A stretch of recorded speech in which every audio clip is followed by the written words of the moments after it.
sur la tête, il marche.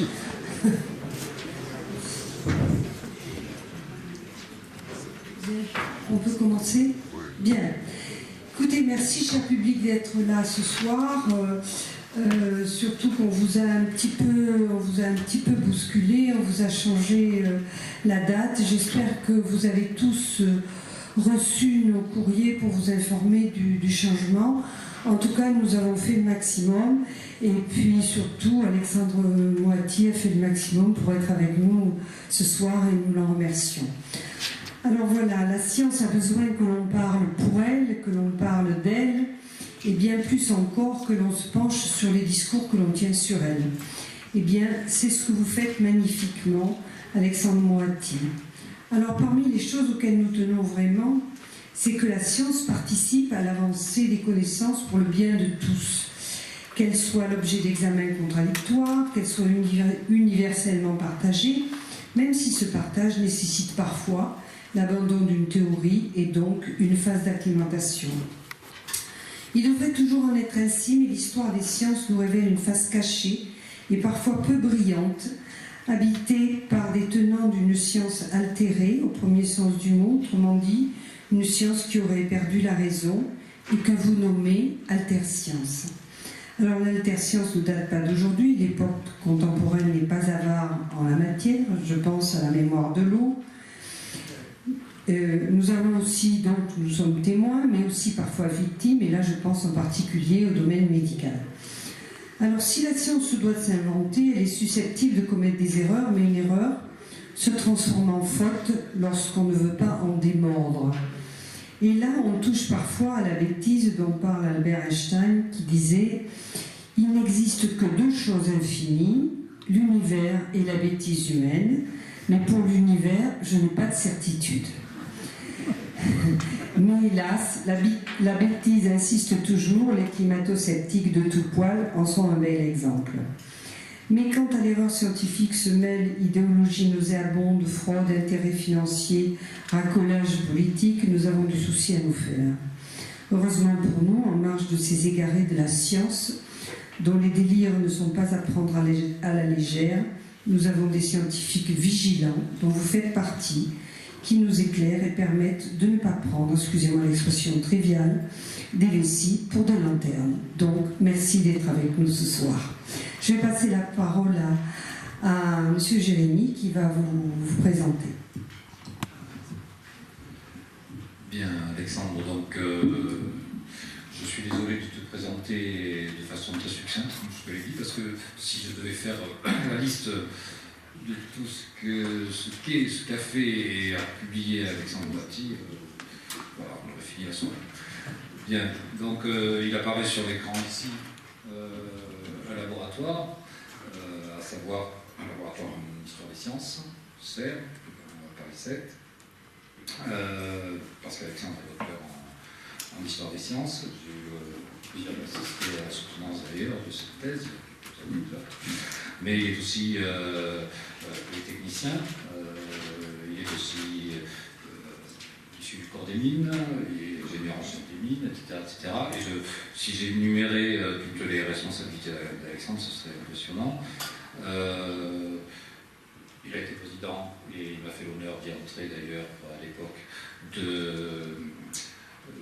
conseil d'administration de la SABIX, la Société des Amis de la Bibliothèque et de l'Histoire de l'École Polytechnique, et également de ce conseil d'administration, voilà. Avec numérisation des fonds du USAC, etc. Enfin, tout un travail. Et j'ai d'ailleurs des fonds numérisés que je dois toujours analyser moi-même. Oui, pardon, je me rapproche du micro. Alexandre a conçu et est directeur de la publication et éditeur de la chaîne vidéo Culture NUM sur Canalu. C'est des vidéos d'humanité et de culture générale, j'ai repris des expressions en ligne. Directeur de la publication du site BibNum, bibliothèque numérique de textes fondateurs de la science commentée par des scientifiques d'aujourd'hui, et qui est une émanation du CERIMES. Et j'ai eu le plaisir et l'honneur d'y avoir participé à plusieurs reprises, surtout d'y avoir co-rédigé en 2011 avec Alexandre donc, et Norbert Verdier l'analyse du premier article de Galois, élève au collège Louis-le-Grand, dans un des journaux de mathématiques de l'époque. Chercheur donc associé au laboratoire Sphère, autres fonctions et missions, il y en a tellement que je... Conseil général de l'économie, l'industrie et la technologie, ministère de l'enseignement supérieur de la recherche, etc. Délégué général puis administrateur de la Fondation de culture scientifique, c'est génial. Concepteur puis directeur de la publication du portail science.gouv.fr émanant du CERIMES aussi, à savoir, pour le CERIMES, je précise, c'est une émanation du ministère de l'enseignement supérieur de la recherche, c'est le centre de ressources d'information sur les multimédias. Voilà. Et donc membre du comité du conseil d'orientation du CERIMES, Alexandre donc. Et puis les publications, il y a une telle liste que je vais garder celles qui ont le plus rapport, enfin d'autres, mais avec le sujet de ce soir, et en particulier Intersciences, posture, dogme, idéologie, chez Odile Jacob, donc en 2013, je me trompais tout à l'heure quand on en a parlé, je disais 2012. Le mystère Coriolis, ça c'est par rapport à tout ce travail d'histoire des sciences, au CNRS Éditions, Islam et sciences, antagonisme contemporain aux presses universitaires de France en 2017, direction de l'ouvrage, regard sur les textes fondateurs de la science, 2 volumes, et là j'ai eu l'honneur de participer au premier, et je tiens à préciser, Alexandre, que c'est une émanation donc, de ce site BibNu, cette bibliothèque numérique, c'est-à-dire des textes fondateurs en histoire des sciences qui ont été analysés par des scientifiques. Et pour une fois, on ne passe pas du texte et du travail du scientifique après sa numérisation et sa mise en ligne, mais Alexandre a eu l'idée de passer de ce qui était en ligne et d'en faire 2 ouvrages, là en l'occurrence, dont un sur auquel j'ai eu le plaisir de participer. Et puis, par rapport au sujet de ce soir aussi, il y a l'avenir de l'antiscience au carnet de l'Institut Diderot en 2013-2014. Et puis, alors là, j'ai trouvé ça sur Internet, hein, je suis allé le regarder, je ne l'ai pas lu. Radicalité contemporaine antiscience, d'abord dans la revue parlementaire, mais c'était un très court article qui est devenu en version longue, un article dans La science à question, un ouvrage dirigé par Michel Villon. Voilà, je pourrais en rajouter, c'est impressionnant. Et puis je rajouterai, puisque je connais bien Alexandre à titre personnel et que je le remercie pour ce qu'il a fait pour moi aussi, y compris lorsqu'on a sorti ce livre sur Henri Poincaré. Alexandre est quelqu'un de... C'est un humaniste. Voilà. Et aujourd'hui, les humanistes se perdent un peu dans la société actuelle, donc je le remercie aussi beaucoup pour ça.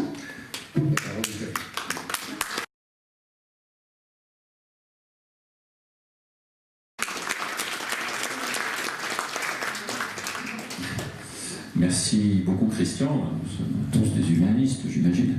Donc, je vais peut-être parler dans celui-là, parce que enfin, je j'espère. Voilà, donc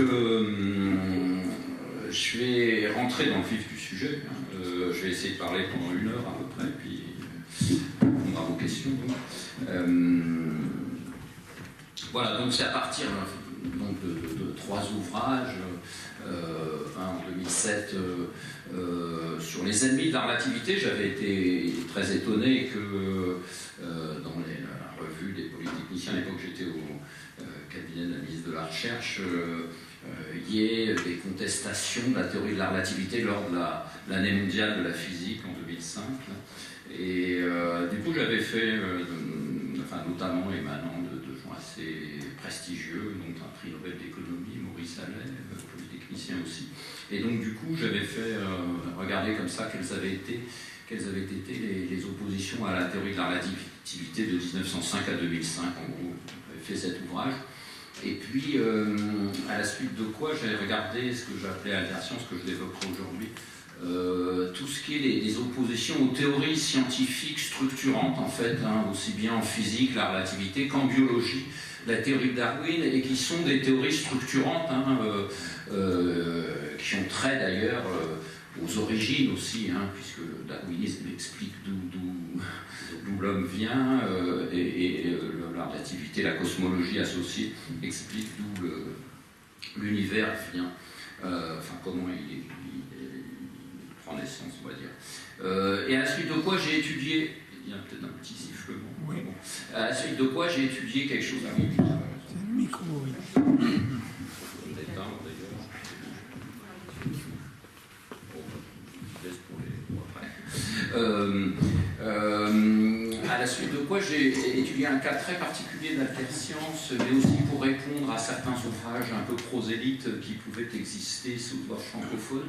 Donc Islam et sciences au PUF, et j'ai étudié des antagonismes contemporains au sein d'Islam et sciences.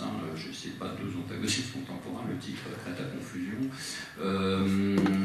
Voilà, c'est un livre pas pamphlétaire qui est au PUF, je vais en parler un petit peu aussi, puisque ça fait partie de certaines radicalités que je vais vous exposer. Alors donc, voilà, si j'essaye de définir, donc ça va être aujourd'hui on va faire un peu d'histoire des sciences et d'épistémologie, d'épistémologie au sens construction de la science, construction de la vérité scientifique, et justement écart par rapport à cette construction, analyse des marges de la science finalement. Voilà. Et donc ce que j'appelais alterscience, c'est une construction théorisée, je vous l'ai dit, théorisée elle-même contre les théories scientifiques structurantes, mais ça va être une construction théorisée et assez virulente d'opposition à la science contemporaine, et je vais vous donner quelques exemples. Donc virulence, vitupération, je ne sais pas si vous connaissez, je pense Schopenhauer, l'art d'avoir toujours raison, ça s'est hérédité dans un petit fascicule qu'on peut acheter à 3-4 euros, c'est pas mal, parce que c'est assez universel comme ouvrage. Et donc ça va être une remise en cause de la science, par exemple la physique, soit par une physique alternative sans réel fondement, soit par une critique virulente avec réécriture de l'histoire, l'histoire politique et l'histoire des sciences. Mais aussi, il faut bien le dire, attention aussi, y compris dans le camp, si on estime être dans un camp militant, enfin en tout cas pour nous tous ici, la science est un facteur d'avancée des connaissances, mais méfions-nous de l'hypertrophie scientiste, c'est-à-dire vraiment gardez-moi de mes amis, mes ennemis je m'en charge. Avec là aussi, je vous montrerai des exemples d'hypertrophie scientiste avec des gens qui, par idéologie, remettent en cause certaines théories. Donc voilà, ce sera pour des raisons personnelles, dogmatiques, notamment les créationnistes, ou idéologiques. Et ce qui m'est apparu, c'est que apparaissent des liens entre des mouvements très divers, des mouvements très divers situés politiquement parfois à des opposés, avec des liens Internet, des communautés d'arguments. Alors je vais vous prendre l'exemple, je ne vais pas refaire mon livre, encore une fois je vais faire des tranches épistémologiques, c'est un bien grand mot, c'est-à-dire je vais vous donner des focus sur divers arguments, parce que là en revanche je vais résumer mon livre au sens, pour vous montrer un peu la matière sur laquelle j'ai travaillé, parce que ça me paraît important. Donc les ingénieurs, je vous disais, les ingénieurs, genre les polytechniciens que je citais tout à l'heure, pas tous les polytechniciens, bien évidemment, mais enfin certains, en réaction contre la physique moderne, et qui imaginent à leur retraite arrivée des théories physiques alternatives. Notamment, j'ai étudié, puis j'ai mis une étudiante de M2 dessus, parce que c'est vraiment une mine ce truc, les antirelativistes du cercle de physique Alexandre Dufour, 1950-1980. Vous l'avez connu, la nouvelle physique des avions renifleurs, l'affaire des avions renifleurs chez Alpha Aquitaine, qu'on a beaucoup interprété en matière d'escroquerie. Ça s'est fait au changement de régime en 1981, donc ce côté-là a été très, très forcé. Je crois que, compte tenu des sommes en jeu, on a vu pire depuis, mais enfin bon. Mais je l'ai réinterprété en termes, disons, de rapport à la science. Voilà, c'est ça qui est intéressant, rapport à la science, aussi bien chez les promoteurs de ce procédé, des avions renifleurs, qui étaient vraiment des gens qui ne raisonnaient que par la science, même de manière erronée, et le rapport à la science des ingénieurs d'Alpha Aquitaine qui pensaient retrouver la physique de leurs études et même dépasser les scientifiques chercheurs de leur époque en trouvant une nouvelle particule, l'aldino, du nom d'Aldo Bonisoli, le réparateur de télé italien qui avait inventé cette technique farfelue. Donc vous voyez, c'est quelque chose qui avait gonflé. L'énergie libre de René-Louis Vallée, alors là c'est tout d'un coup, chez quelqu'un, c'est cet ingénieur Supélec, on va avoir un basculement vers des théories du complot. Bon, je ne vais pas rentrer dans les détails, je l'ai expliqué dans mon livre. Hein, la deuxième partie, et encore une fois, après, je vais faire des coupes transverses, mais je vous dis, moi, quel est mon matériau. Ce sont les créationnismes, les fondamentalismes, et je reviendrai sur cette notion d'expliquer la religion par la science.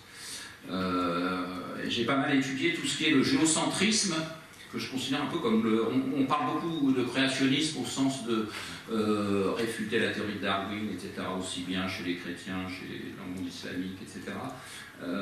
Mais il y a des plus radicaux encore qui sont géocentristes, qui pensent que le soleil tourne autour de la Terre. C'est le noyau dur du créationnisme.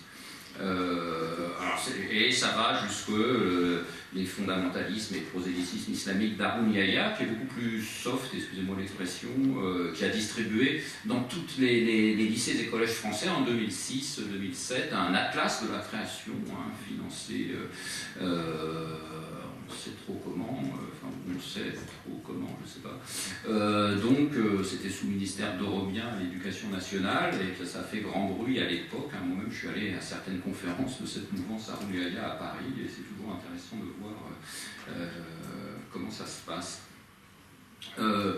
D'autres types de créationnisme, la cosmogonie catastrophiste de Hans Hörbiger, je la mentionne parce qu'elle avait fait les gorges chaudes d'un livre qui s'appelle Le Matin des magiciens, que vous avez sans doute connu. J'ai quand même travaillé sur la revue Planète, Le Matin des magiciens, ça fait partie de ce que j'ai donné à l'étudiante aussi. Et c'était une science alternative, là aussi. Hein. Pareil, au sein du monde juif aussi, chacun voit le créationnisme à sa porte. Là, s'agissait de justifier l'exode, l'ouverture de la mer Rouge par effet de marée, etc. Donc, si vous voulez, chaque religion voit le créationnisme à sa porte. Là, certains vont vous justifier la Genèse, donc l'exode, pour montrer qu'en effet, par effet de marée, il y a eu le jour long de Josué qui lui a permis de décimer tous ses ennemis sans que ceux-ci puissent se reprendre. Hein. Donc il fallait un jour long, le Dieu a dit au soleil d'arrêter sa course, et ça a été ce qu'on appelle le jour long de Josué. Donc vous avez toutes des théorisations scientifiques liées à l'ouverture de la mer Rouge au jour long de Josué. Je ne reviendrai pas là-dessus, donc c'est pour ça que je le mentionne un petit peu comme ça. Après quoi, je me suis, c'est la troisième partie de mon ouvrage, intéressé aux racines de la radicalité, au risque du pléonasme, c'est-à-dire vraiment d'essayer de comprendre quelques postures historiques d'opposition à l'institution scientifique, finalement à la science officielle, on va dire. Hein, et vous les avez ça chez quelqu'un comme Marat, hein, qui est assez connu comme révolutionnaire, mais qui était avant la Révolution, hein, quelqu'un qui touchait à tout, un médecin de formation, enfin vaguement médecin, et qui s'intéressait à la physique. On peut dire qu'avec Bachelard d'ailleurs, enfin non, Bachelard a pas mal étudié le cas de Newton, mais le cas Marat, et on peut dire que Marat faisait de la physique, et on peut dire que globalement, Marat, il aura soutenu Newton, là où Newton aura eu tort, et il aura dénigré Newton, là où il s'avérera que Newton avait raison. Enfin, globalement, quand on analyse, c'est à peu près ça. Et puis Marat, qui après, enfin, on ne peut pas dire que Lavoisier c'est uniquement lié à Marat, mais enfin, il s'opposait beaucoup à Lavoisier en tant que secrétaire perpétuel de l'Académie des sciences avant la Révolution.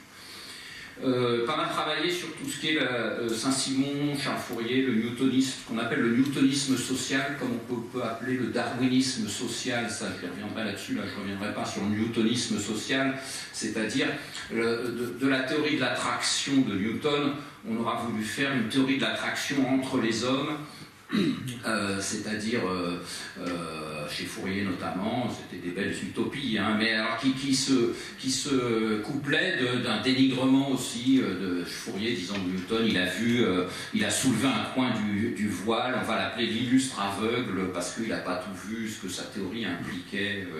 Donc vous voyez, il y a déjà, et puis ces raisonnements par analogie aussi qu'on peut trouver déjà chez ces philosophes-là et qu'on retrouve chez pas mal de philosophes contemporains aussi. Et puis Auguste Comte, mais bon, on va avancer un petit peu parce que Auguste Comte, avec là une forme d'hypertrophie scientiste, j'ai pas mal travaillé là-dessus, on peut considérer, on est plusieurs à considérer que le positivisme qui a instauré la Troisième République, en quelque sorte, qui s'est fait de pair avec la Troisième République, a aussi eu des conséquences néfastes dans le développement de la science, c'est-à-dire que c'était un fait est un fait. De 1850 à 1900, et la France s'est trouvée un peu écartée de la conception des théories scientifiques pendant cette période-là. C'est-à-dire que les théories scientifiques, elles vont naître, les théories physiques, elles vont naître avec Maxwell en 1865, la théorie de l'électromagnétisme, avec Boltzmann en Autriche un peu plus tard, et puis surtout avec Planck et Einstein 1900-1905. Donc si vous voulez, la France, gorgée de positivisme, va prendre de retard en matière de conception de théorie scientifique, puisque avec Comte, je vous rappelle, il dit jamais on pourra aller voir ce qui se passe sur les étoiles, puisqu'on ne pourra jamais y être, etc. Bon, il n'avait pas anticipé qu'on pouvait percevoir un rayonnement avec des spectroscopes, etc. Donc voilà, je ne veux pas lui jeter la pierre, je suis administrateur de la maison Auguste Comte, mais il y aurait beaucoup à dire sur les défauts que peut avoir le positivisme, et qui était une forme d'hypertrophie aussi par rapport au rapport à la science, avec des pourfendeurs positivistes d'une science officielle, et là on est carrément dans l'alterscience, des gens comme Gustave Le Bon qui vont contester, qui reste connu pour sa psychologie des foules. Il n'est pas mauvais en psychologie d'ailleurs, on dit que ses romans, ses essais ont inspiré, cet essai a inspiré Freud, voire certains dictateurs, on peut inspirer des dictateurs, mais ça reste un livre qui est pas mal lu. Mais qui se piquait de physique aussi, qui va contester Becquerel, qui va dire c'est moi qui ai inventé la relativité avant vous, il va contester Einstein aussi, c'est moi qui ai inventé la relativité avant vous. Vous voudrez bien le rappeler, vous aurez plaisir à le rappeler, je pense, dans vos écrits, etc. Voilà ma démonstration, ça tenait en une demi-page. Enfin bon, vous voyez, c'est donc des gens qui... Et puis Auguste Lumière, l'aîné des frères Lumière, on parlait d'eux à propos de Vichy, etc. Mais si on regarde la carrière de Lumière, l'aîné qui était plus ombrageux, le second, Louis, était plus mondain, et il va s'aigrir contre la science officielle, parce que lui, il était plutôt ingénieur, et il estime qu'il refait toute la médecine avec des théories médicales un peu particulières, alors que ce n'était pas du tout sa formation. Et le dernier point, ça sera la science au service de... J'ai mis en rouge ce sur quoi je reviendrai, la science au service de l'idéologie. Voilà, les avatars d'une science allemande en Paris 1914, nos prédécesseurs, physiciens ou sociologues ou même philosophes comme Bergson ne sont pas forcément... je ne veux pas porter de jugement de valeur, mais on décrit une science allemande qui était parée de pas mal de défauts, finalement, qui était trop mathématique, trop abstraite.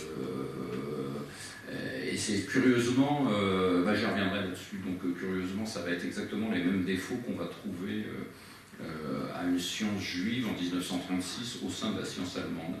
Donc pour nous ramener à l'époque contemporaine, je dirais un mot sur une hypertrophie scientiste, quelqu'un qui s'appelle Lyndon LaRouche. Alors je préviens juste, je suis obligé de faire pas mal d'avertissements dans ces cas-là, parce qu'il est représenté en France par Jacques Cheminade, c'est Lyndon LaRouche.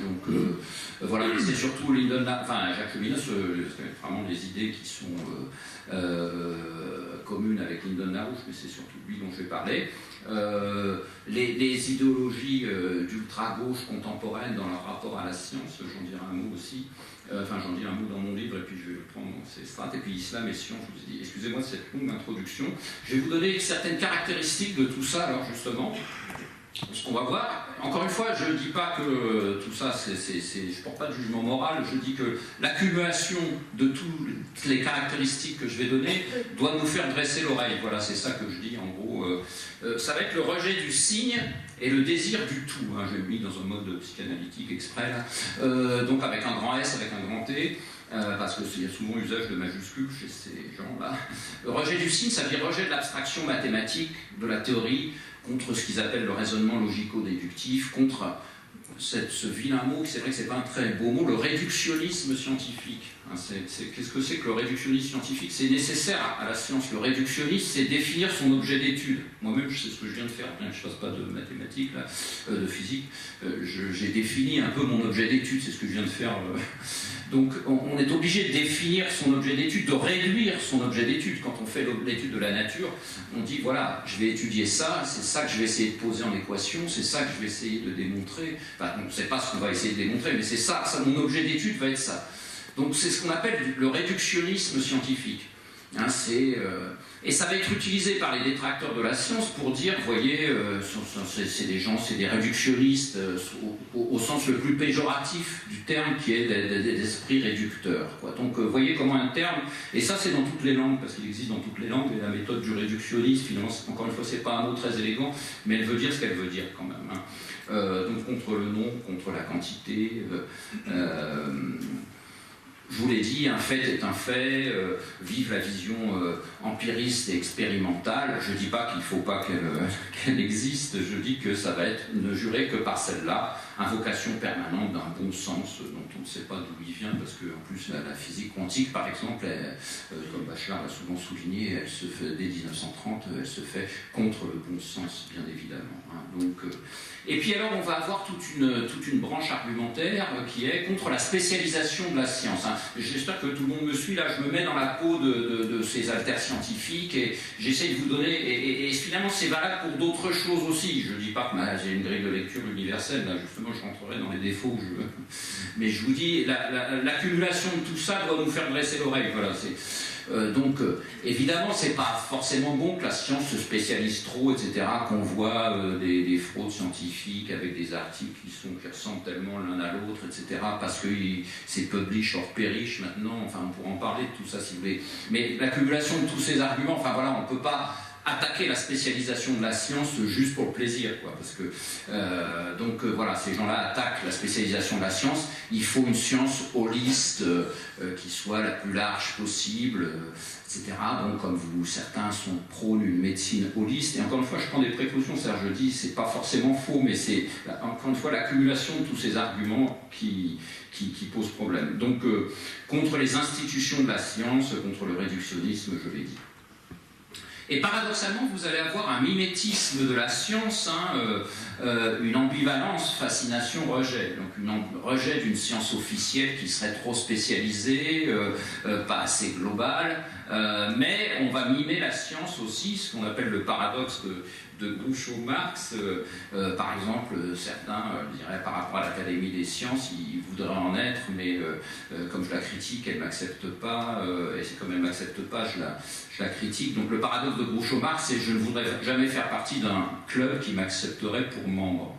Je rappelle, je ne voudrais jamais faire partie d'un club qui m'accepterait pour membre. Là, c'est sur le mode ironique, si vous voulez, mais ils ont ce rapport assez compliqué avec la recherche de reconnaissance, en fait, hein, j'y reviendrai. Hein.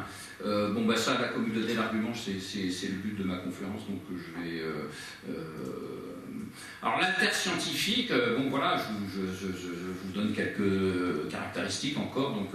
Après, ce qu'on peut appeler la philopause, c'est à partir d'un certain âge, mais ça, j'ai vu moi-même en discutant avec certains camarades polytechniciens plus âgés que moi, là, le retour à la science chez certains ingénieurs à la retraite, qui vont s'improviser médecins d'une science malade, selon eux, qui serait trop théorique, trop abstraite.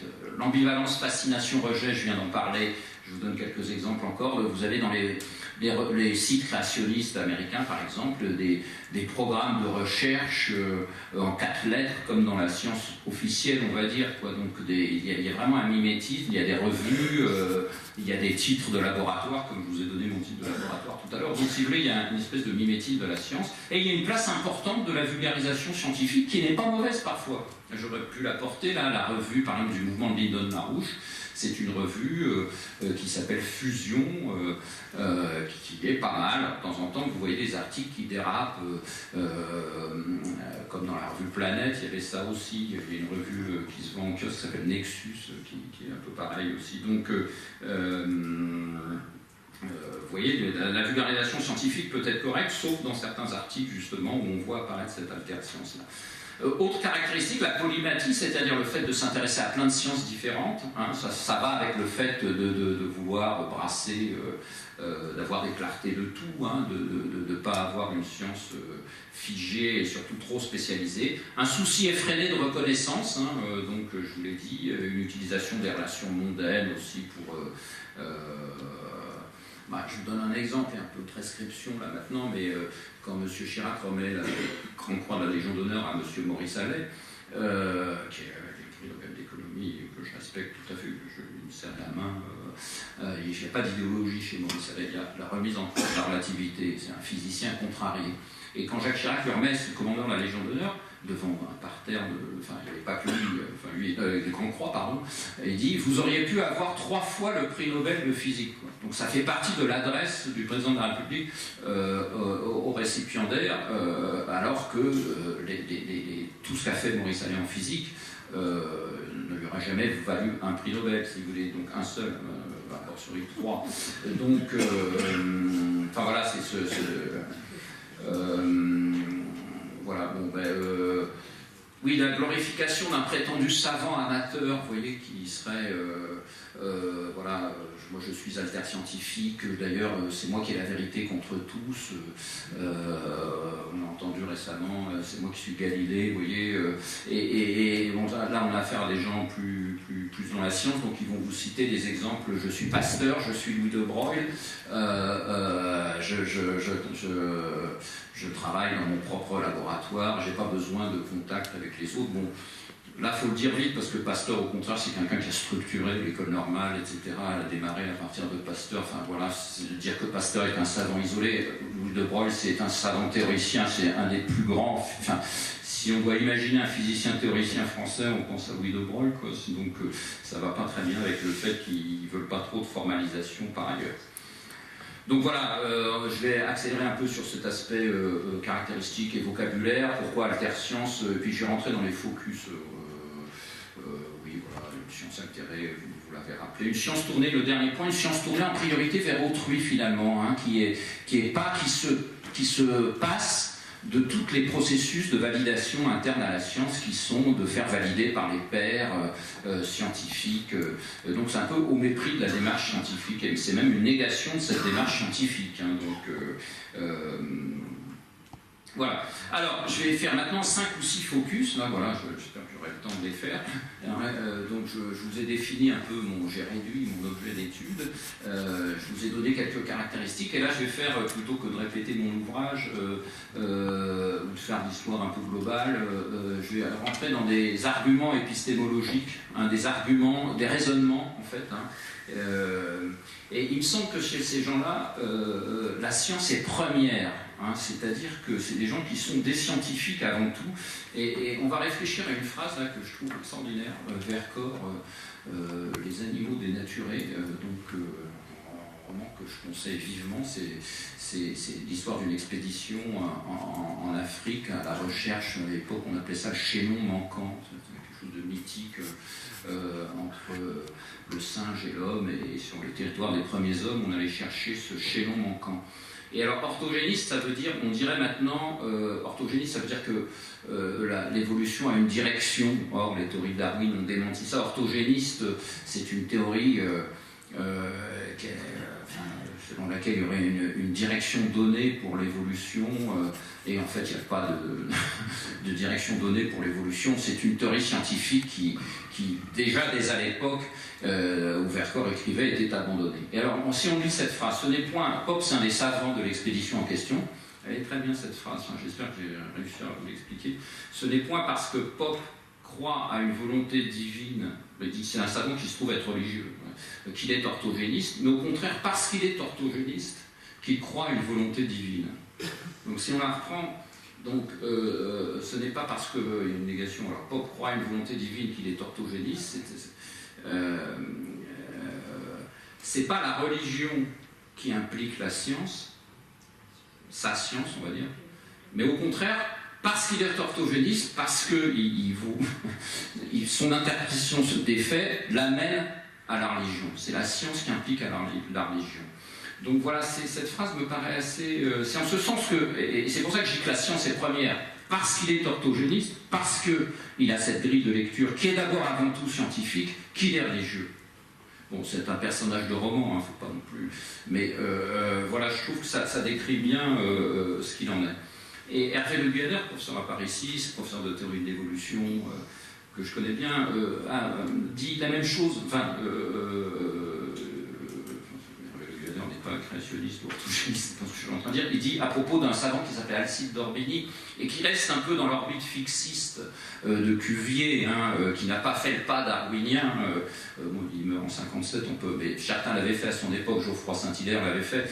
Mais alors, le Guyadère dit quelque chose de très intéressant. D'Orbigny, c'est un scientifique, et il reste lié au récit de la Genèse, mais à tel point que, et du déluge, etc., à tel point qu'il donne différentes étapes de ses découvertes scientifiques, comme Pope, et il va donner le déluge, il va donner la Genèse, etc., enfin, il va donner différentes étapes. Il va donner 28 étapes, il va les expliquer, les relier à des épisodes de la Bible. Et c'est tellement bon ce qu'il est fait que ça correspond en gros aux 28, aux tranches géologiques, aux époques géologiques actuelles, si vous voulez. Donc, si vous voulez, malgré son cadre interprétatif erroné, il avait trouvé, c'est ça que veut nous dire le Guyadère, qui est peut-être un peu, j'ai du mal à faire passer là, mais voilà, c'est ça que c'est un peu le synonyme de ce qui est là-haut. La science première, je continue, d'où pour les créationnistes, cette fois-ci, ce moteur d'expliquer la religion par la science. C'est des gens là, je vous cite Yves Nourrissat, c'est un polytechnicien qui a disparu il n'y a pas très longtemps, mais qui est créationniste. Et à mon avis, chez lui, la science est première dans ses tripes, c'est la science d'abord et avant tout, la science à laquelle il a été formé, et il va expliquer la religion à laquelle il adhère par la science. Voilà, donc je ne traduis pas cette phrase en anglais, mais voilà, donc, les observations astronomiques contemporaines nous montrent à quel point c'est cohérent avec les enseignements de la Bible et des pères de l'Église, à un degré étonnant, vous voyez. Et on va voir beaucoup dans les récits créationnistes une adaptation aux résultats les plus récents de la science, si vous voulez. C'est vraiment des théories, comme on dit, pâte à modeler. Ça va être ne croyez pas que le créationnisme est figé, c'est des théories pâte à modeler qui vont vous interpréter la fameuse carte du satellite de Planck, là où on voit du verre, la carte de rayonnement fossile de l'univers, comme quoi ils vont dire, voyez, ça montre que la Terre est au centre de l'univers, puisque tout apparaît par rapport à la Terre. Enfin, ils vont interpréter un certain nombre de choses comme ça. Et là, je risque une interprétation un peu plus osée. J'ai beaucoup étudié des prix Nobel allemands, nazis, qui ont marché avec le nazisme, deux personnes assez brillantes. Et je ne veux pas le dédouaner du tout, moi cette idée, alors là vraiment pas. Mais justement, je pense que chez Lennart, l'autre qui s'appelle Stark, qui est prix Nobel 1905, il y a une incompréhension de la relativité, et c'est lui qui va théoriser après en 1936 une Deutsche Physik en introduction, en préface d'un de ses manuels, une Deutsche Physik qui sera une physique allemande qu'on peut appeler physique aryenne en gros, et il va donner tous les défauts d'une physique juive à côté. Et je pense que c'est son égarement complet, son incompréhension totale de ce que c'était cette relativité, cette physique théorique, c'était vraiment un praticien, qui l'amène à ces égarements antisémites. Bon, voilà, c'est une hypothèse que je fais, mais pour lui, la science était première, et c'est son incompréhension de la science théorique qui était la relativité qui l'amène à ça, à mon avis. Donc ça, c'était pour vous montrer qu'est-ce que ça veut dire la science première, qu'est-ce que j'entends par là, et je pense que voilà, c'est des gens qui sont de formation scientifique, qui sont des grands scientifiques, qui ont ça chevillé, pour les nattes en tout cas, dans leur trip, quoi. Alors mon focus 2 sera, j'en ai parlé un petit peu déjà, prodige et vertige de l'analogie, pour reprendre cette très belle expression du philosophe professeur au Collège de France Jacques Bouvresse, et on va voir quelles sont ces analogies et les utilisations abusives du principe d'Heisenberg, du principe qu'on appelle le PR, du théorème de Gödel, enfin je ne vais peut-être pas rentrer dans l'ensemble des détails, du second principe de la thermodynamique, du principe de complémentarité onde-particule. Enfin, je le détaillerai à chaque fois que je donnerai l'exemple. Alors, Bouvresse, par exemple, se moque de Régis Debray, à juste titre, sur ce coup-là, parce que Régis Debray utilise le théorème de Gödel, qui est un truc très particulier, 1931, comme quoi, dans un corpus axiomatique donné, pour le coup, qui est l'arithmétique, on peut démontrer on peut trouver une proposition qui soit à la fois vraie et fausse. et Debray, c'était la première période de Debray aussi, en déduit des trucs sur le marxisme et le stalinisme, enfin bon voilà. Et donc Bouvresse se gausse de Debray en disant, voilà, à le lire on a l'impression que c'est lui qui a créé ce principe tellement il l'utilise jusqu'à la corde, à tel point qu'on est tenté de parler du principe de Debray-Gödel quand il l'utilise jusqu'à la corde. Enfin c'est l'adaptation, si je peux m'exprimer autrement. On parle d'un théorème qui est valable en arithmétique ou dans certains corpus scientifiques bien déterminés. L'extension à la science politique n'a vraiment pas de sens, hein, pour ceux qui ont vu la démonstration du théorème de Gödel. Et puis, alors, d'une certaine vulgate, enfin, attendez, c'est pas une critique de ma part du tout, hein, d'une certaine vulgate écologiste aux théories construites de l'écologie profonde, vous avez quand même des choses qui sont très très légères du point de vue de comment elles s'appuient sur la science. On dit le monde va vers sa destruction, c'est scientifiquement prouvé par le second principe de la thermodynamique. Enfin, ça demande vraiment à être étayé un peu mieux. La distinction cartésienne entre le sujet, l'observateur et l'objet, la nature, celle que fait Descartes, serait invalidée par le principe de Heisenberg qui dit que l'observateur perturbe la mesure. Enfin, il ne dit pas exactement ça, ce principe, mais c'est comme ça qu'il l'interprète. Donc voilà, c'est sûr que la distinction, d'un point de vue philosophique, là, on peut discuter de la distinction cartésienne entre le sujet et l'objet, mais pas par le principe de Heisenberg qui s'applique à la physique quantique. Donc, enfin voilà, donc vous avez d'autres choses, enfin on ne va pas rentrer dans ces détails, on va avancer un petit peu, voilà.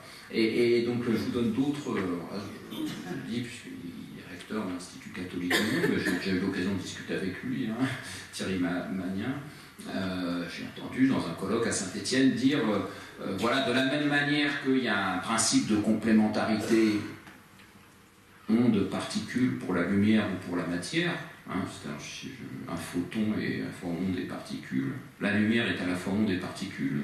La matière, les électrons, l'expérience de fonte de Young pour les électrons, à la fois onde et particules, suivant ce qu'on mesure, on voit le caractère onde ou le caractère particule. Il va nous dire, mais assez sérieusement, parce qu'elle a pas mal théorisé là-dessus, comme la lumière est à la fois onde et corpuscule, Jésus est Dieu et homme. Donc si vous voulez, voilà, donc c'est ces analogies un petit peu étirées. Bon, ben, je suis peut-être moins sévère maintenant que je l'étais il y a 4-5 ans, je suis moins militant, on pourra revenir là-dessus, mais elle continue à m'interpeller, hein, ces analogies. Je ne vois pas trop ce qu'elles apportent au raisonnement et je ne vois pas très bien en quoi la science apporte quoi que ce soit là-dedans, quoi. Donc, c'est pas nouveau non plus, hein. Donc vous avez un livre par un physicien de second ordre, le Tao de la physique, pareil, utiliser le principe d'Heisenberg, enfin exactement comme Thierry Magnin, là, on ne peut pas se contenter d'être un simple observateur, le principe de Bohr c'est le yin et le yang, enfin vous voyez, et donc chacun voit à sa porte, donc lui, ce Fritjof Capra, c'était la grande époque de la Californie, c'est un physicien californien, la grande époque beatnik, etc., et d'attirance vers l'Asie, etc., Kerouac, etc. Et donc, voilà, le yin et le yang, c'est pas Dieu et homme que serait Jésus, là c'est le yin et le yang qu'on attribue grâce au principe de Bohr à la lumière, à la matière. Donc voilà, tout ça a une histoire, mais c'est clairement, comme je le dis en titre, une utilisation de ces principes hors de leur champ d'application. Les syllogismes, alors je m'excuse, c'est parfois un peu du style, mais j'essaie de donner des exemples un peu concrets, mais cette expression du syllogisme, vous allez voir est-ce que vous connaissez l'argument du chaudron freudien, c'est un argument assez amusant, qui est je ne t'ai jamais emprunté de chaudron, et d'ailleurs, je ne t'ai jamais emprunté de chaudron, hein, mais d'ailleurs il était déjà percé quand tu me l'as prêté. Donc voilà, c'est ça l'argument du chaudron freudien. Je fait. Donc je le mets là-haut. Je ne t'ai jamais emprunté de chaudron, et de toute façon, il était déjà percé quand tu me l'as prêté. Donc, vous voyez, c'est une redondance d'arguments contradictoires. Parce que pour bien faire, souvent des bons élèves d'ailleurs. Donc, pour bien faire, on va répéter, on va donner un deuxième argument qui est orthogonal au premier, quoi, donc se situe dans un autre espace de phase. Donc, la théorie de la relativité est fausse, et d'ailleurs, c'est Poincaré qui l'a inventé. Vous voyez, donc, ça, c'est un argument anti-Einstein qui est majeur, parce que, vous voyez, je ne vois pas ce qu'on peut faire de ça, mais ça existe, quoi. On peut lire ça. D'ailleurs, ça a une histoire, ce genre d'argument, parce que les géocentristes, ils vont vous dire, les géocentristes galiléens, c'est n'importe quoi, la Terre ne tourne pas autour du Soleil, et d'ailleurs, les Grecs, c'est n'importe quoi, et d'ailleurs, les Grecs avaient émis l'idée avant lui, quoi. Donc, vous voyez, c'est exactement la répétition du numéro. Et Tesla, qui est un savant tout à fait remarquable, hein, nous avons interviewé récemment sur Tesla, c'est une seconde partie de la vie de Tesla qui est plus dans l'ombre. Hein. Tesla, c'est l'inventeur du moteur synchrone, du courant alternatif, enfin de plein de choses. C'est un inventeur génial, c'est peut-être le saint patron des ingénieurs, on pourrait dire. Mais alors, il va dénigrer la relativité parce que lui aussi, il fait partie de ces gens qui ne comprennent pas la physique théorique du tout et puis qui se voient prendre la vedette finalement à partir des années 20-30, des gens comme Tesla qui étaient avant la Première Guerre mondiale, qui étaient, malgré le fait qu'il n'avait pas fait fortune, etc., mais ça restait aux États-Unis quelqu'un de tout à fait sur le devant de la scène, quoi. Et puis après la Première Guerre mondiale, c'est plus des scientifiques comme Einstein, son voyage à New York, etc., mais pas que lui. Hein. Mais donc il y a plein de choses qui se passent dans la seconde partie de la vie de Tesla. Il délivre la relativité dans New York Times en 1931, et d'ailleurs c'est mon compatriote Rudolf Bošković qui a inventé la notion d'espace-temps. Enfin, je ne sais pas si vous voyez ce que c'est la notion d'espace-temps dans les années 1780, 70. Qu'est-ce qu'elle a à voir avec l'espace-temps d'Einstein-Minkowski de 1910 bon, voilà, pas grand-chose en fait. Hein. Donc, mais voilà le genre d'argument du chaudron freudien. Quoi. Alors vous avez une variante oulipienne qui est le plagiat par anticipation. Et René-Louis Vallée, l'ingénieur dont je vous parlais sur l'énergie libre, nous dit Einstein a tort, et d'ailleurs ses résultats confirment les miens. C'est-à-dire que, voilà, il invente, c'est ça que je disais, le mimétisme, une espèce, c'est la théorie de la synergétique. Je crois que vous avez eu Jean-Marc Lévy-Leblond qui est venu vous parler récemment, là, et quand il était à la recherche, mais là on parle des années 75-76, il avait fait un démontage, enfin, comme on peut faire dans la recherche, il y a 3-4 pages, pas plus, mais de la théorie de Vallée, et j'ai pas mal discuté, enfin j'ai un peu discuté avec Jean-Marc Lévy-Leblond de comment il avait traité ça à l'époque, c'était assez intéressant. Et donc voilà, moi ce que j'ai remarqué en tout cas, c'est que c'est la théorie de la synergétique avec un S, synergétique, et comme par hasard, c'est S égale MC2. Quoi. Donc si vous voulez, c'est un mimétisme jusque dans l'équation, qui en effet, du coup, ça devient un simple cas particulier, parce que S, c'est dans certains cas particuliers, c'est l'énergie. Voilà, donc, et S, c'est quelque chose de beaucoup plus global, qui explique tout le monde. Et donc, un peu comme Newton est un cas particulier d'Einstein, Einstein devient un simple cas particulier de la théorie de René-Louis Vallée, hein, avec récupération du prestige d'Einstein, ambivalence et mimétisme jusque dans l'équation. Bon, quelque chose normalement là. Et alors, j'ai mis par rapport à pour rigoler par rapport à Brecht, la vie de Galilée, la vie des Galilée, parce que du coup Galilée est recyclé aussi dans ses on va avoir une identification de ces gens-là aux scientifiques, à la figure du scientifique génial et persécuté. Alors là, le retournement est un peu compliqué parce qu'il est théorisé par Charles Fourier sur Galilée. Il va dire, voilà, vous n'acceptez pas, messieurs de l'Académie des sciences, vous n'acceptez pas ma théorie, et c'est moi, Fourier, qui deviens Galilée, et je suis persécuté par vous, alors que vous avez été les disciples de... Maintenant, la science officielle est devenue la disciple de Galilée, mais c'est vous qui, paradoxalement, me persécutez, moi, dans mes théories. Enfin, persécuter, ça voulait juste dire, considérer que les théories de Charles Fourier sur l'attraction des planètes n'avaient pas grand lieu d'être scientifiques. Donc voilà, et c'est un retournement de la figure de Galilée. C'est pour ça que j'ai mis la vie des Galiléens, instrumentalisation politique des figures de Galilée. Et les 2 prix Nobel nazis écrivent dans le, je ne sais plus quel journal, Felix Beobachter, là, quand même, hein, juste après le putsch de la brasserie, Hitler il avait besoin de soutien, et que 2 prix Nobel, 1905 et 1920, écrivent ça, c'est pas rien. Hein.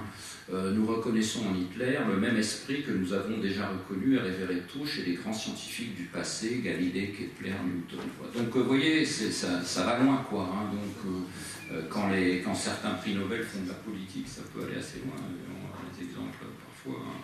Bon, allez, on va faire, donc, de l'autre côté aussi, vous avez Aragon en défense de Lysenko et de sa théorie agronomique complètement inexistante en URSS, quand même dans la revue Europe, hein, qui était la grande revue communiste d'après-guerre, qui nous dit que les nouveaux Galilées s'appellent Marx, Engels, Lénine et Staline. Et ça, c'est en défense de la théorie de Lysenko. L'article est consacré à la défense de la théorie de Lysenko qui s'est avérée une grosse erreur. Hein. Donc, vous voyez...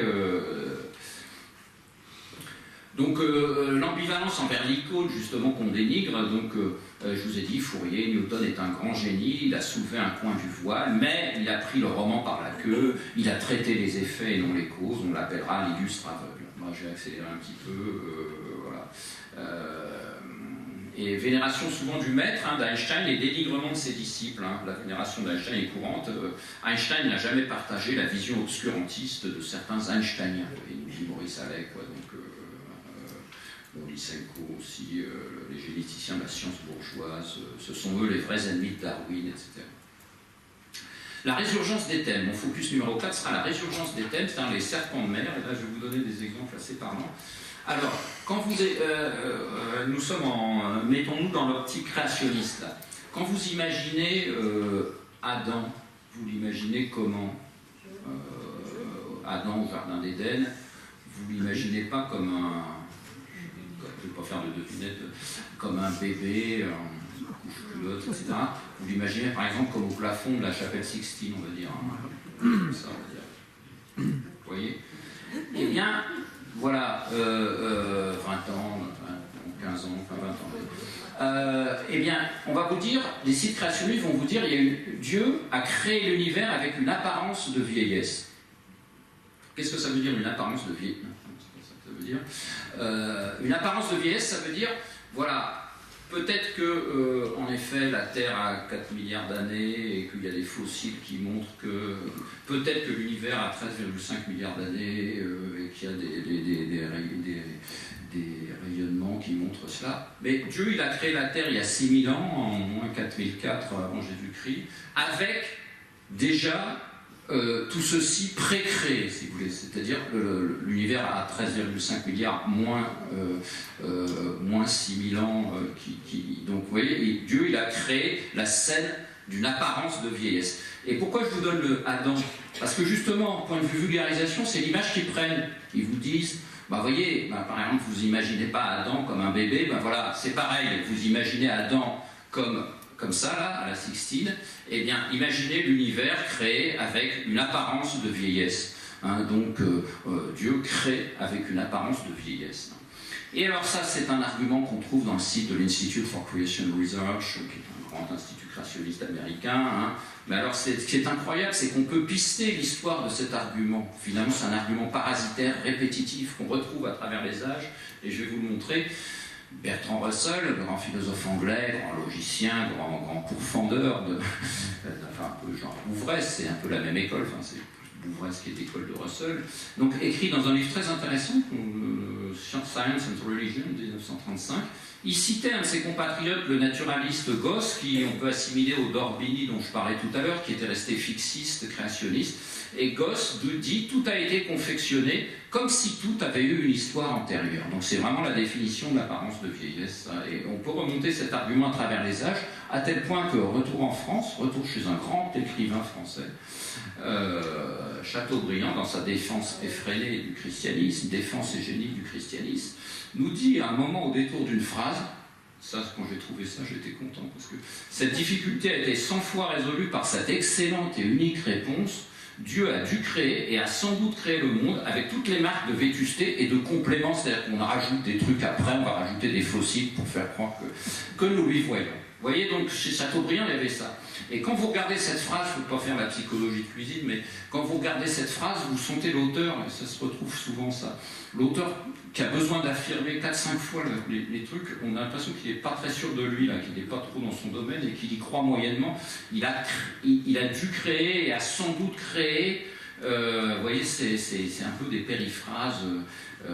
Et je suis sûr que il faudrait que je remonte à Bossuet pour ça, mais bon, se taper toute l'œuvre de Bossuet pour retrouver l'apparence de vieillesse, je ne vais pas y arriver là, mais je suis sûr qu'on doit pouvoir le trouver. Voilà. Et alors attendez, on est dans la résurgence des thèmes, les serpents de mer, oui. Et voilà, un bloc d'idées transposables, les poupées gigognes, c'est ça que je voulais vous dire tout à l'heure. Hein. La science française, hein, vous l'avez là. En 1915, apparaît dans le Figaro une série d'articles, et puis un bouquin, et puis il y a une collection qui est créée aussi, je ne sais plus chez quel éditeur, sur une critique d'une science allemande. Hein, donc, qui va être, il y a trop de géométrie, trop de chiffres, l'abstraction trop plein de mathématiques, c'est trop hypothético-déductif, etc.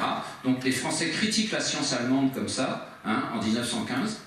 Et finalement, au sein de la science allemande, ça va être les 2 prix Nobel dont je faisais allusion tout à l'heure, qui vont théoriser avec exactement les mêmes arguments au sein de la science allemande, puisque là on peut dire que c'est entre savants allemands, les nazis contre Einstein, Heisenberg qui n'était pas juif du tout, mais qui faisait partie des critiques aussi, des gens critiqués, pardon. Et donc vous voyez, c'est ce que j'appelle un argumentaire giggle, c'est-à-dire qu'on reprend les mêmes arguments dans un contexte, on voit réapparaître exactement les mêmes arguments dans un contexte tout à fait différent. Donc c'est pour ça que j'ai mis le détail. Voilà, et donc voilà, une science allemande, au sein de la science allemande, on voit apparaître les mêmes arguments, avec les mêmes arguments, les prix Nobel nazis vont critiquer une soi-disant science juive. Bon, je vais passer là parce que ça nous, voilà, ça rentrerait. Je reviendrai sur la rouge peut-être.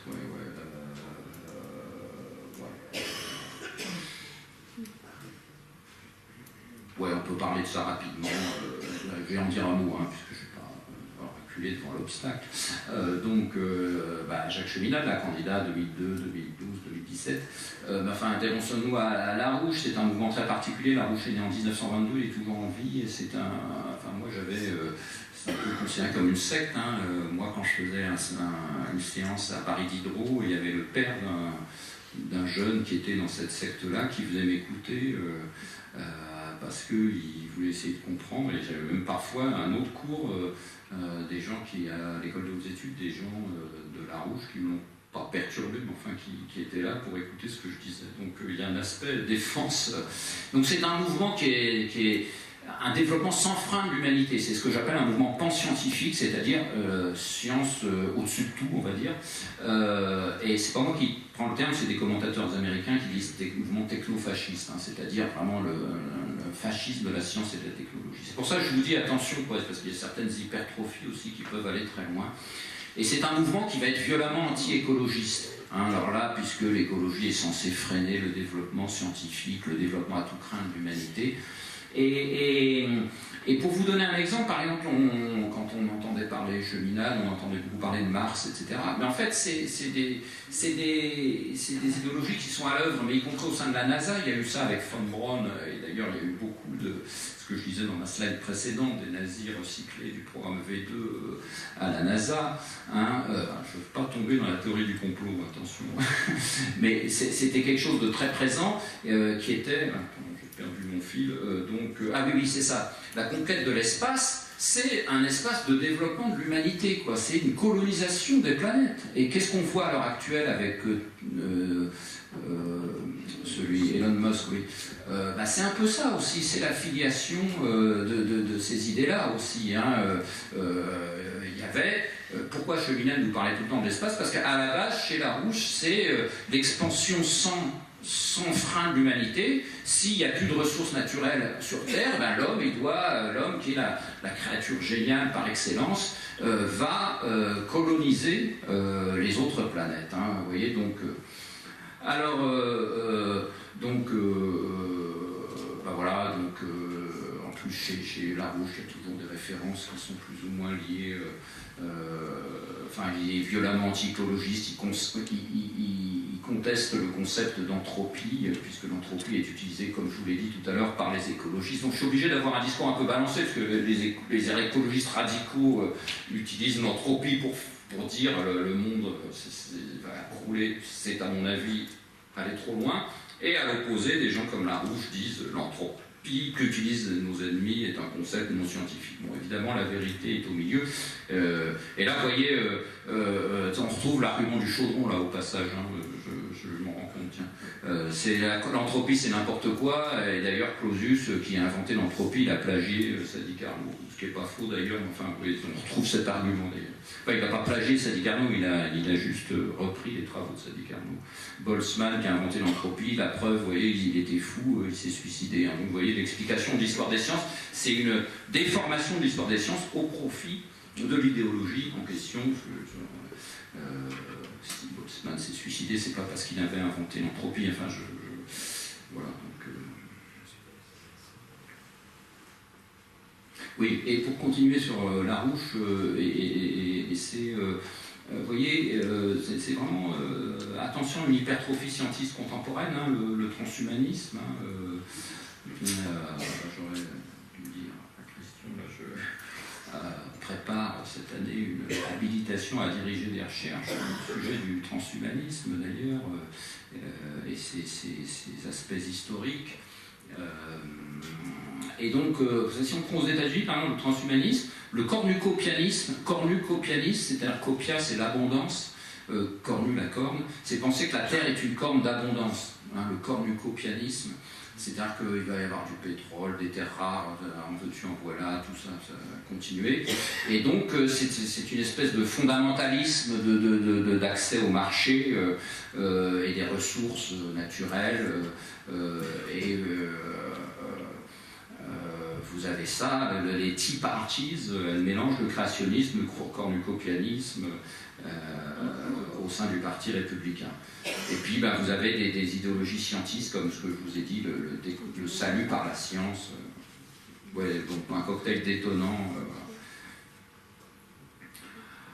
Un mot peut-être sur la résurgence des arguments, toujours une dichotomie toujours résurgente. Je vous prends un exemple, là, Fourier 1829, qui critique la science. Que nous servent ces trophées scientifiques tant que la multitude privée du nécessaire est en dessous du sort des animaux sauvages. Bon, il parle de Newton, etc. Bon, pourquoi pas, hein, ça se reçoit. À mon avis, c'est faire des dichotomies entre des domaines qui n'ont pas lieu d'être. Hein, et vous trouvez dans des mouvements assez d'ultra-gauche, hein, que j'ai beaucoup étudié, Jean Druon, la science était parvenue à entendre les rumeurs de cet événement vieux de, il se trompe, 18, c'est 13,5 milliards d'années, il parle du Big Bang, donc on entend en effet le Big Bang, puisque c'est un rayonnement qu'on peut, avec les appareils adéquats, voir et entendre. Cependant, elle restait sourde au cri des misères. Vous voyez, c'est exactement le même genre d'argument. Je ne porte pas de jugement de valeur là-dessus, je ne porte pas de jugement moral, là, évidemment, mais je note la similarité d'arguments qui sont, à mon avis, des dichotomies vaseuses. Vous voyez, et un camarade polytechnicien, Gilles Dowek, qui écrit aussi sur ce sujet, c'est lui qui parle, je reprends les ambivalences d'un certain humanisme, c'est-à-dire de dire, au lieu de s'occuper des galaxies, on ferait mieux de s'occuper des êtres humains, quoi, si vous voulez. C'est un peu ça que ça veut dire, les phrases de Fourier et de Druon, là. Au lieu de s'occuper des galaxies, on ferait mieux de s'occuper des êtres humains. Donc, bon voilà, je dis, c'est pas forcément faux, mais enfin, méfiance sur ces gens qui ont des opinions trop arrêtées comme ça sur ces sujets-là. Alors là, d'avoir toujours raison, alors je vais accélérer sur mes deux derniers focus, donc 5, 6, 7. Voilà, des systèmes de pensée fermés, autarciques, ayant réponse à tout. L'obstination à défendre une thèse qui nous semble déjà fausse à nous-mêmes, nous dit Schopenhauer, ce que je disais de Chateaubriand tout à l'heure. Hein. Alors, Popper, c'est un épistémologue des sciences, et alors, bon, je ne sais pas s'il a eu raison de dire ça, donc il a dit une réfutation, pour une théorie scientifique, une réfutation suffit, Et 1000 vérifications ne suffiront pas, si vous voulez, parce que 1000 vérifications peuvent être interprétées dans un autre cadre théorique.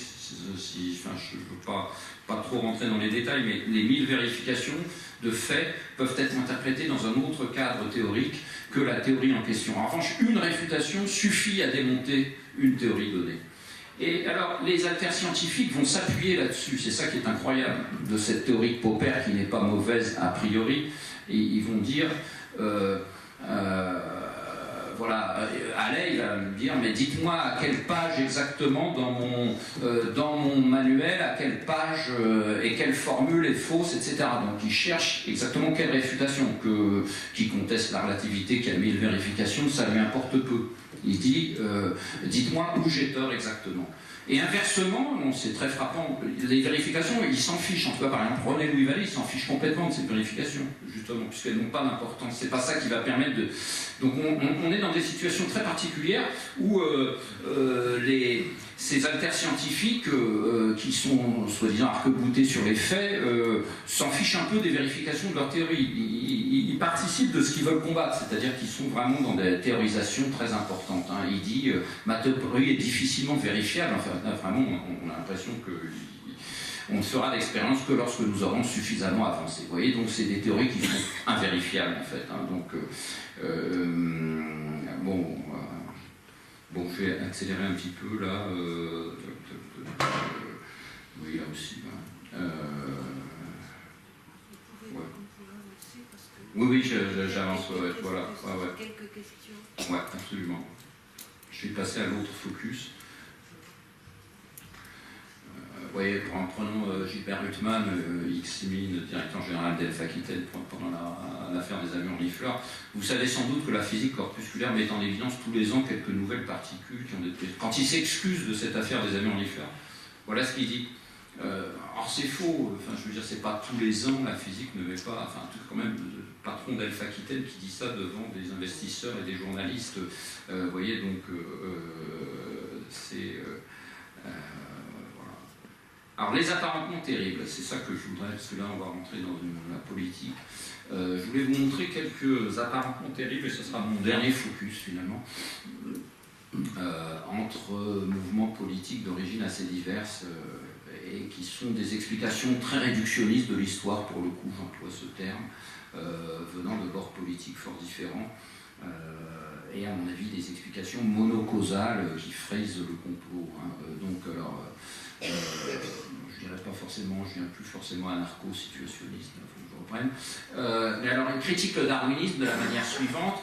La politique d'extermination nazie dans les années 30 et 40 n'a été que l'aboutissement logique d'une doctrine alors fort répandue, c'est-à-dire le darwinisme en fait. Hein. Donc, alors, si vous voulez, ça crée des courts-circuits comme ça entre darwinisme, darwinisme social, eugénisme, qui était encore une science qui était promue par Jean Rostand, l'objet de mon habilitation, par Jean Rostand, par des gens très bien, Julian Huxley, etc. Enfin, si vous voulez, voilà,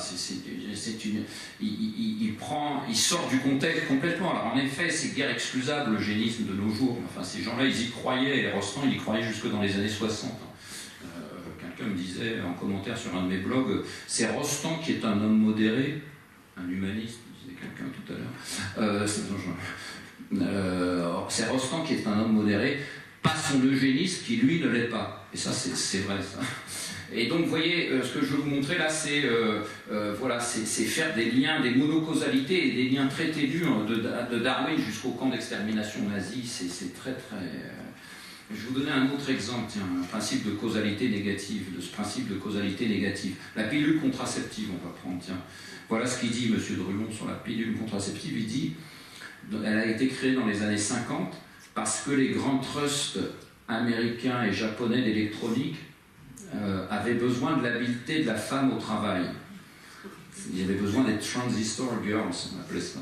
Hein, ils avaient besoin pour souder les cartes électroniques. C'est pour ça qu'on a créé la pilule contraceptive pour mettre les femmes au travail, etc. Alors, qui ait eu des... Ça n'a pas vraiment été démontré, enfin... Voilà.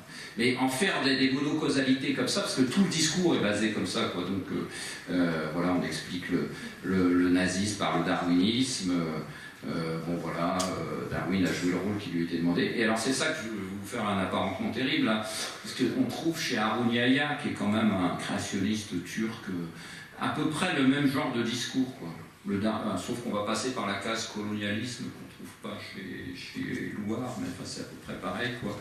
Le darwinisme, c'est la cause du colonialisme, où on voulait redresser les peuples autochtones qui nous ressemblent à nous, et du nazisme par la même occasion, donc ça il rejoint l'autre théorie. Et finalement, voilà, c'est une manière de dénigrer le darwinisme et finalement de revenir à l'aspect, pour lui, la création. Voilà, donc c'est exactement à peu près le même genre de discours. Là. Vous voyez, donc on trouvait ce genre de... Moi j'y suis allé là, le dimanche 16 janvier 2011. Vous voyez, on va à 19h30 au théâtre. Les théâtres, souvent le dimanche soir, il n'y a pas de programmation, donc on peut faire des réunions. Enfin, les gens font des réunions comme ça. Conférence scientifique sur l'origine de la vie. Et l'origine de la vie, elle est divine, évidemment, dans ces conférences-là. Voilà, je serai à ma dernière slide, parce que c'est sur Islam et Science, j'en dis un mot quand même. Moi, je basais mon livre sur le principe de Stephen Jay Gould, qui est un paléontologue américain qui a fait beaucoup d'épistémologie, que je respecte beaucoup, et à mon avis disparu trop tôt, qui est le NOMA, Non-Overlapping Magisterium, entre science et religion, c'est-à-dire science d'un côté, religion de l'autre. Alors certains ultra laïcs, on va dire, excusez-moi je parle un peu vite là, genre Dawkins, qui est un peu pareil que Gould, mais qui est beaucoup plus laïciste que Gould, et qui lui vit toujours, donc Gould n'est plus là pour lui répondre, disent que le principe NOMA est un peu insuffisant, parce que parfois la religion a des prétentions scientifiques, etc. On peut faire une ligne aussi... mais ce que je veux dire, c'est que moi, dans mon étude sur Islam et Sciences, le principe NOMA m'a aidé. C'était en première approximation, le principe NOMA, retenons-le, quoi, hein, parce que vraiment, d'un côté la science, de l'autre côté la religion, pas d'empiètement des magistères. Et ce qui va se passer, c'est que, par exemple, je passe à la dernière ligne, un Soma, un astrophysicien algérien, francophone, va nous dire, voilà, moi, mes étudiants à l'université de Sharjah ou en Algérie, c'est trop dur le NOMA pour eux, donc j'introduis le SOMA, Soft Overlapping Magisteria, léger recouvrement des magistères entre science et religion. Et si vous voulez, c'est une dénaturation totale, parce que moi, je ne suis pas trop pour la binarité, mais il y a le principe NOMA, il est binaire. C'est la définition du principe NOMA, c'est qu'il est binaire. C'est science d'un côté, religion de l'autre, si vous voulez. Ça, à mon avis, ça, je pense que tout le monde, à peu près, compte tenu de ses convictions, peut se retrouver en première approximation dans le principe NOMA. Mais dès que vous déniez, dès que vous dites, ah ben non, un léger recouvrement, ça ne veut plus rien dire, le principe NOMA. C'est ça que je veux vous faire comprendre. Voilà. Bon, allez, on va passer la science islamique, la science théiste, et la sociologie des sciences, je pourrais répondre à des questions, parce que j'en ai fait l'histoire aussi. Je terminerai sur cette slide-là. Excusez-moi, je n'ai pas fait tout ce que je voulais faire, mais bon. Je suis quand même très vigilant, hein, faire attention quand même dans les discours contemporains. Moi, je renie rien de ce que j'ai écrit, hein, mais je ne porte pas la science en militantisme non plus. Faire attention, les utilisations du mot progrès, hein, je vois... en 2012, Polytechnique avait fêté les femmes à Polytechnique, 40 ans de femmes de progrès. Bon, faire attention à la manipulation de ce terme qui mérite discussion. Et à l'inverse, moi j'utilise plus du tout le terme obscurantisme, hein, dire que les terroristes sont obscurantistes, depuis 2001 on sait que c'est pas vrai, que c'est au contraire des gens assez cultivés, etc. Donc l'utilisation à tout craint du terme obscurantiste, là je vous parle de manière plus personnelle en conclusion, hein, excusez-moi, donc on pourra en discuter.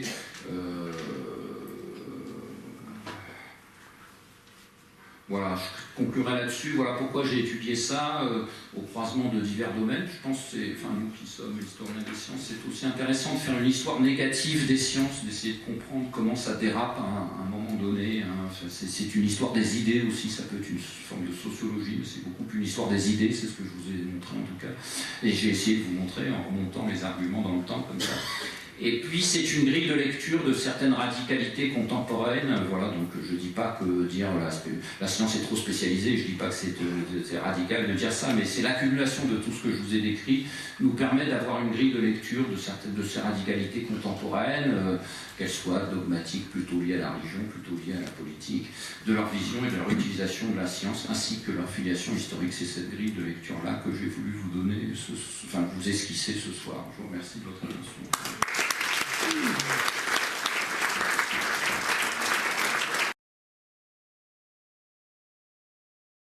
Monsieur, je voulais juste vous poser une question sur un sujet que vous n'avez pas voulu traiter. Je suis désolé, hein. Mais vous l'avez effleuré en parlant de l'islam et de la religion, et vous avez également cité Tariq Ramadan en parlant d'une religion du cœur à côté de la science de l'art.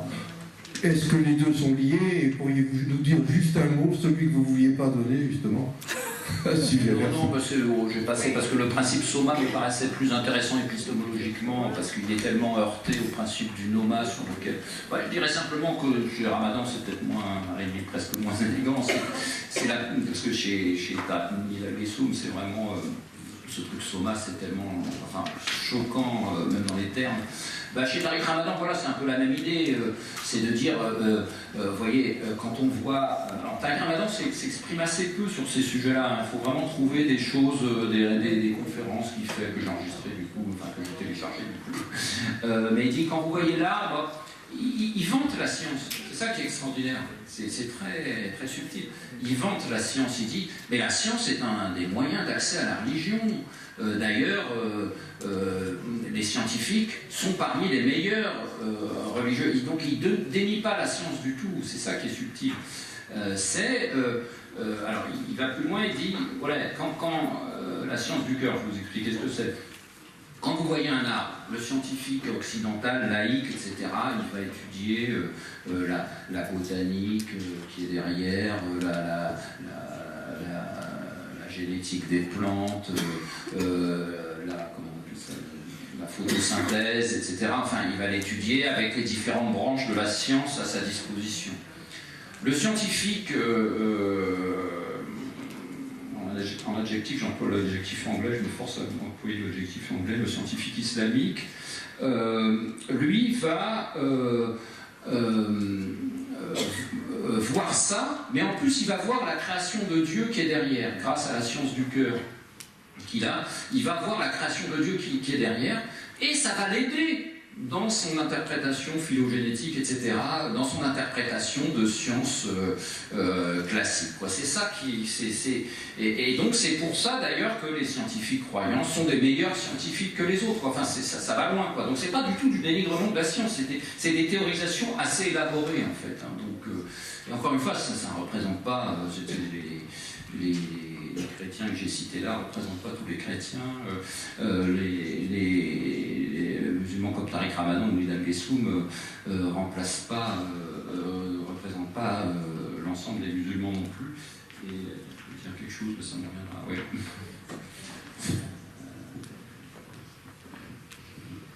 Monsieur le professeur, merci. Vos recherches très fines vous ont-elles permis de croiser les sources de réflexion du collège de pataphysique?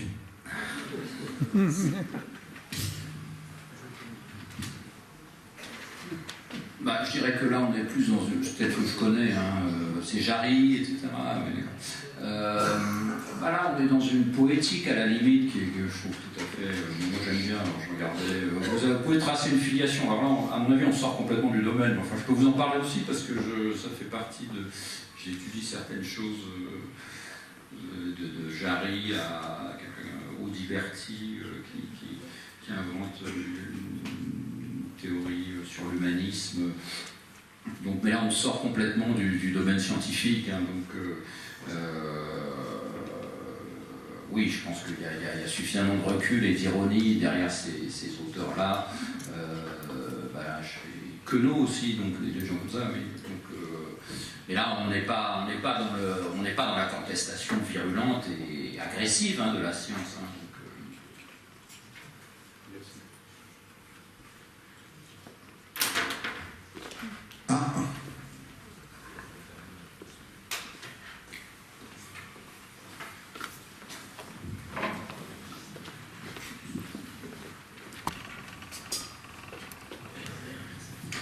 Bien, merci pour cet exposé, évidemment. Alors là, moi, j'aurais à peu près un petit millier de questions à poser, ou quelques milliers d'heures de discussion avec Alexandre Moati sur tout ce qu'il nous a dit.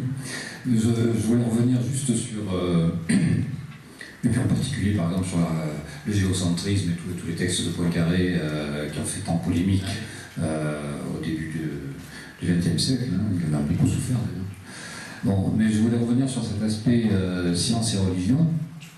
Et c'est là qu'on s'aperçoit que l'histoire des sciences est fondamentale, y compris pour les scientifiques. C'est le regard réflexif qu'ils doivent avoir sur leurs sciences. Sinon, ils passent à côté, on est dans la théorie de la complexité, de la réflexivité de Morin, etc.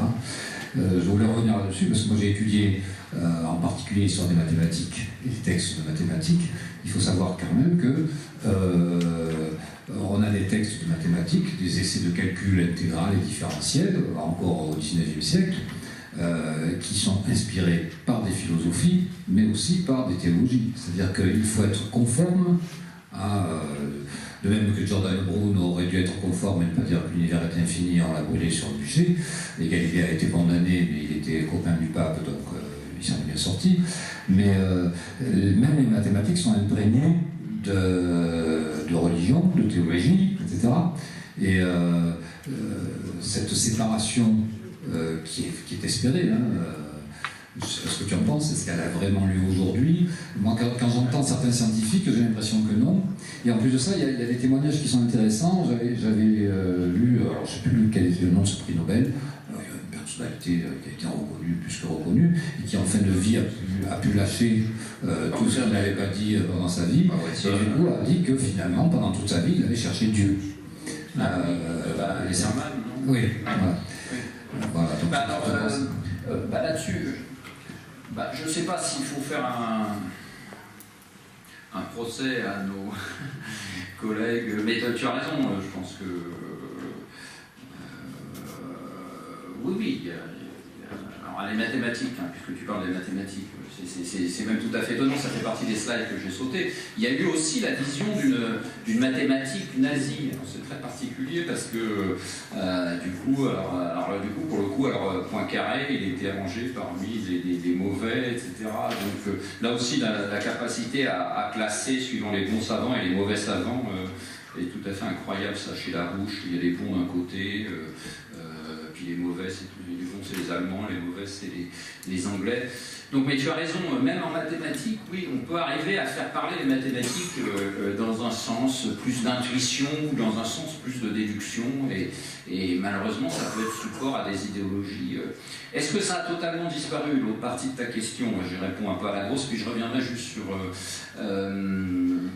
est-ce que ça a totalement disparu?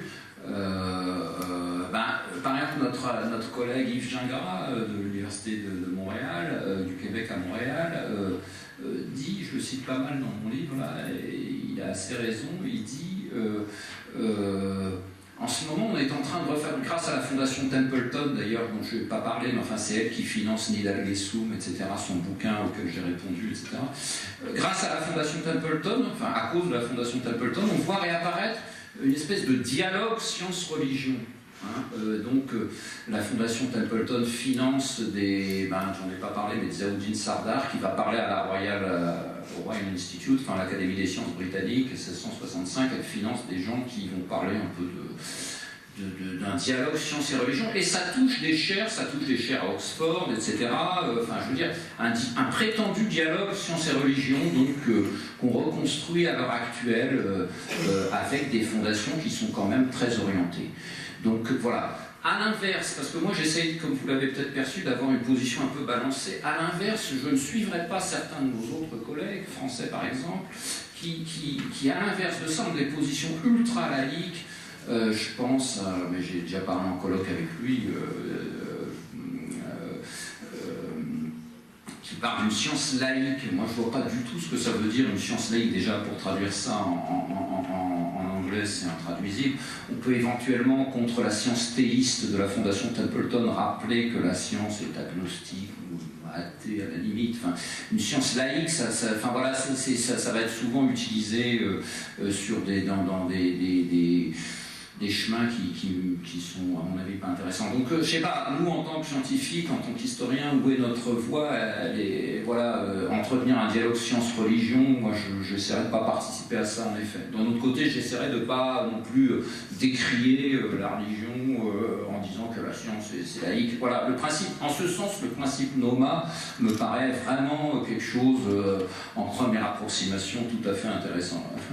Et puis voilà, je répondrai simplement, justement, parce que voilà, je disais l'islam, j'ai appelé ça moi le concordisme, c'est-à-dire dès qu'on change un peu le principe NOMA, qu'on fait parler science et religion ensemble, enfin qu'on fait recouvrir, on fait une espèce de concordisme, qu'on essaye de faire concorder certaines choses.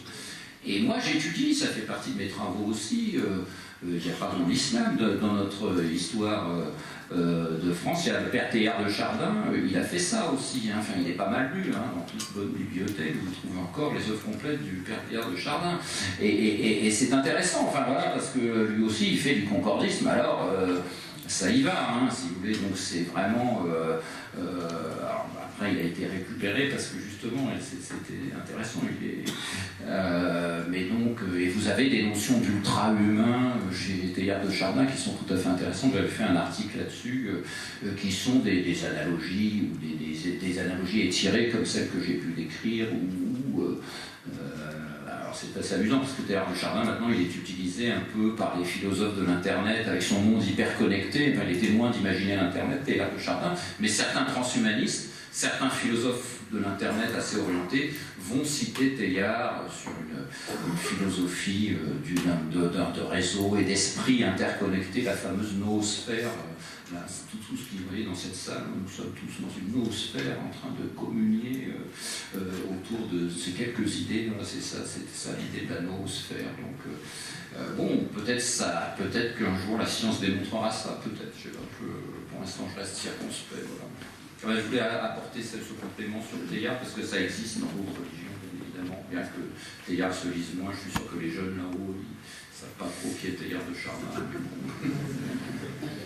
Bien, écoutez, moi j'avais quand même une question à vous poser, je vais essayer de la poser rapidement. Ouais. Je pensais à Edgar Morin, et qui disait que si on ne comprend pas tout, on ne comprend rien. Bon, moi je veux bien, mais nous ne sommes plus à l'époque de Pic de la Mirandole, et je pense qu'aujourd'hui, la science, enfin les découvertes scientifiques, c'est un véritable continent, c'est énorme, et donc il pose la question, il pose sans arrêt la question du savoir morcelé, et il dit que les universités meurent de ce savoir qui reste dans des casiers, bon. Et alors, vraiment, ça pose la question. Alors, je ne sais pas, est-ce que si on comprend tout, on n'est pas un peu incompétent partout? Parce que, moi, je me rappelle une anecdote, Pierre Villeneuve me demandant qu'est-ce qu'il enseigne, ce monsieur? Je dis, il enseigne le français et l'histoire. Alors, il me répond, oh, ben, il était incompétent dans les deux domaines. Bon. Il parlait de... Bon, Il parlait de qui? Comment? Il parlait de qui là? D'une personne en particulier que je... Voilà. que je n'aimerais pas. Bon, mais bon, tout ça pour dire, si vous voulez, que ça pose le problème de la complexité, de l'empiètement des disciplines. Et moi j'ai envie de revenir sur la question de la vulgarisation et la question du langage. Parce que quand même, je veux dire, c'est important que les scientifiques viennent occuper l'espace public, mais c'est important aussi qu'ils soient compris. Et là, je pense que là, il y a un véritable travail à faire, sans tomber dans une vulgarisation simplificatrice ou... Alors, je ne sais pas comment le formuler, mais bon, c'est une vraie question, quoi. Je suis d'accord, mais je serais tenté de vous répondre d'abord par une pirouette, ensuite sérieusement. Allez. Là, par la pirouette, je vous dirais, vous définissez là, vous sortez du domaine que j'ai circonscrit, voilà, bien sûr. Au sens où vraiment cet aspect alter-science, c'est vraiment des dérives autour de la science, et en effet, il faut vulgariser la science, certes, mais la façon dont on vulgarise, on peut dire que c'est un débat quand même un petit peu différent de ça. Sur Morin, je ne le connais pas, hein, donc j'ai essayé de tenir un discours équilibré. C'est-à-dire, je dis c'est les appels permanents à une science globale, à une science, si vous voulez, c'est les appels vitupérants à une science globale qui attire l'oreille. Donc je ne sais pas ce qu'écrit donc Morin, il appelle à une science globale, après critiquer l'université. Enfin, il y a tellement de discours tellement faciles aussi. Alors pour vous répondre sur la vulgarisation, moi j'ai tendance à dire quelque chose, c'est-à-dire que de plus en plus, au contraire, je pense que la science doit jouer un rôle, c'est-à-dire que le raisonnement scientifique, la démarche scientifique doit même nous aider. Il y a quelqu'un en 59 qui s'appelle Charles Snow qui dit qu'il y a deux cultures, elles sont en train de diverger, etc. La culture générale, la culture scientifique, et puis une culture populaire, enfin bon, laissons tomber ça. Mais au contraire, je pense que là, maintenant, il faut faire converger, enfin ça c'est des vœux pieux, mais c'est-à-dire que face à tous ces trucs, j'aime pas du tout ça, mais enfin parler de ça, mais les fake news, etc. Au contraire, je pense que, y compris vis-à-vis de faits de société, pas forcément de faits scientifiques, il faut avoir maintenant une démarche scientifique, c'est-à-dire que c'est pas que la culture scientifique fait partie de la culture générale, c'est une banalité de dire ça, la culture scientifique fait partie de la culture générale. C'est au contraire que c'est en complément que toute culture générale doit être scientifique, si je puis dire. C'est-à-dire qu'on doit se poser des questions et des arguments sur tout élément de culture générale ou d'actualité, qui ne soit pas forcément scientifique, si vous voulez. Donc c'est d'arriver dans un monde où il y a beaucoup d'informations partout, où il y a des intérêts à aller dans un sens ou dans l'autre, d'arriver à conserver son raisonnement scientifique au sens le plus